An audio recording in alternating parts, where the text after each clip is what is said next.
አሰላሙ አለይኩም ወራህመቱላሂ ወበረካቱ። ሰላም ያገሬ ልጆች እንዴት ናችሁ? ደህና ናችሁ ወይ? እኔ ደህና ነኝ አልሐምዱሊላህ። ውድና የተከበራችሁ የዩቲዩብ ተከታታይ ቤተሰቦቼ እንግዲህ እህታችሁ መሪም በዩቲዩብ እሰራለሁ ብዬ ፍላጎት አለኝ እና ሀባቢ የተለያዩ ነገሮችን ለማቅረብ ሞክራለሁ። ኢንሻአላህ ቤተሰብ ሆኖ ያኔ በተለይ በስደተኞች ላይ በመዳም ቅመሞች ላይ እንዲሁም ደግሞ የቻልኩትን ያኔ ስለ ድናችንም ቢሆን ስለ ኑሮም ስለምንም ብቻ ሁለገብ ነገር ይመስለኛል የምሰራው እና በረታቱኝ ውዶቼ፣ እወዳችኋለሁ። ሀገራችንን ሰላም ያርግልን፣ ጤና ረጅም ነው። ያው እንግዲህ አልችልም፣ አዲስ ነኝ በነገራችን ላይ። ረጅም ሀያት ሰላም ያለው ጤና አላህ ይወፍቀን። የመዳም ቅመሞች በጣም ነው የምወዳችሁ። ሰብስክራይብ አድርጉኝ፣ አበረታቱኝ። ያኔ እንግዲህ ማለት ያኔ ማንም ሰው ቢሆን የተሻለ ነገር መቼም የማይፈልግ ነገር የለም። ያው ይሻላል ብዬ ወደዚህ ስራ ለመግባት ፈልጌያለሁ።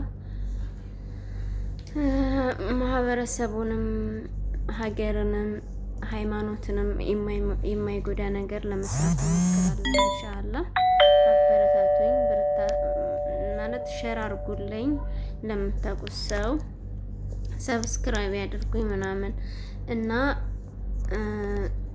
ያው ረጅም ቢሆን ያኔ ለዛሬ እንዳመጣጥ የምመጣው ያኔ ከሰዎችም የሰማሁት ነገር በእኔም ላይ ደርሶብኝ የማየው ነገር ምንድነው መሰላችሁ? መዳም ቤት ስንሰራ የመዳም ቅመሞች አብዛኛውን ጊዜ በመዳም ቅመሞች ከምሰማውም ልምድ ከቲክቶክም ሆነ ከየትም እንደዚህ ማህበራዊ ኑሮ እየኖርን ከሰዎች ከልጆች የምማረውን የምሰማውን ነገር ለእናንተ እየመጣሁኝ ብናገር ያኔ አንዱ ካልንዶ ያልተማረውን አንዱ ከሌላ ዩቲዩበር እንደዚህ ብሎ ላያወራ ይችላል። ከዛ ዩቲዩበር ያላገኛችሁትም በእኔ ታገኙ ይሆናል ብዬ ስለማስብ ነው ማለት ነው። እና ምንድነው ምነግራችሁ፣ በተለይ ህገወጥ ሆናችሁ የምትሰሩ ልጆች በአረብ ሀገር ላይ ማለት ነው። የየሀገሩ አለ ብሬክስ ሀበሻ ይለቃል። ምርጥ ወንድማችን ነው እሱ ልጅ ብሬክስ ሀበሻ ይለቃል። ያኔ ቁጥር ምናምን የሳውዲ አሁን 1991 መሰለኝ የፖሊስ ይሁን ያኔ እንደ ሊቨር አይነት ነው ማለት ነው።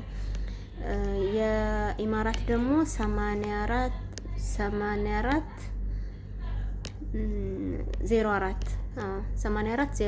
በዚህ ብትደውሉ የሊቨር ስልክ ነው። ካለምንም ሰንቲም ደውላችሁ መጥራት ትችላላችሁ። ማንኛውም ሀሳባችሁን ችግራችሁን መናገር ትችላላችሁ። መዳም ቤቱ ናችሁ ኮንትራትን ብትሆኑ ይሄን ነገር መናገር ትችላላችሁ። ወጣችሁ የምትሰሩ ልጆች ከኔ ጀምሮ ማለት ነው። እኛ ትልቁ ስህተታችን ምንድነው? ብር ሳንቀበል መውጣት። ምናልባት አንድ ወር እንሞላለን ብለን ችለን መጨረሻ ላይ ነገሮች በጣም ያስቸግሩና ይበዙብንና 15 ቀን ሲሆነን ያኔ ትተን እንወጣለን። ምን ይሉናል ሰዎቹ መዳሞቹ? ወይ ወር ሲያልቅ ነው እንደም ብራችሁን እንልክላችኋለን፣ ሄዱ እናንተ ብራችሁን ግን በኋላ እንልክላችኋለን ይላሉ። ያን እኔ ባትሰማቸው ባታምኗቸው ባይ ነኝ። በእርግጥ ሁላቸውም አይታመኑም ማለት አይደለም፣ ግን አብዛኛው አይታመኑም።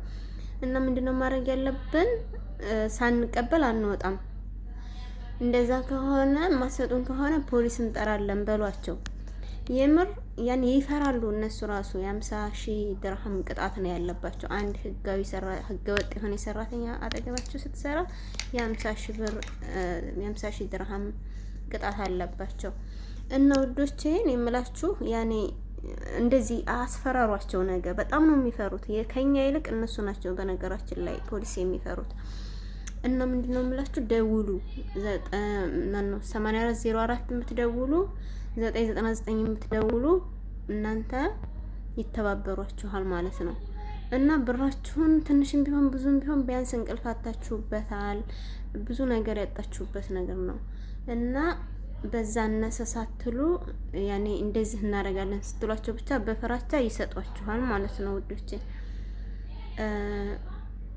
እንግዲህ ሌላው ያው እነሱን ማክበር እንጂ አለመፍራት። አትፍሯቸው፣ ግን አክብሯቸው።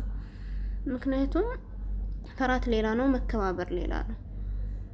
የምትፈሯቸው ከሆነ በጣም ነው ጭንቅላታችሁ ላይ የሚወጡት አረብ ሲባል ማለት ነው። ግን እያከበራችኋቸው ስራቸውን መስራት እየሰራችኋቸው የእናንተ የሆነን ነገር የእናንተ የሆነን ጊዜ ለነሱ አሳልፋችሁ አትስጡ አበደን። እነሱ ምንም ምስጋና የላቸውም። ሰራችሁም አልሰራችሁም አንድ አይነት ነገር ነው ያላቸው እና ራሳችሁን ጠብቁ። ወዳችኋለሁ ሀባቢ።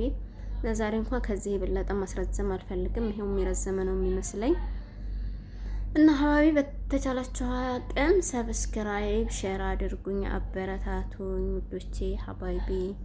እስኪ ልሞክር ዩቲዩበር ልሆን እና ሰላም ቆይልኝ። አመሰግናለሁ ሁላችሁንም።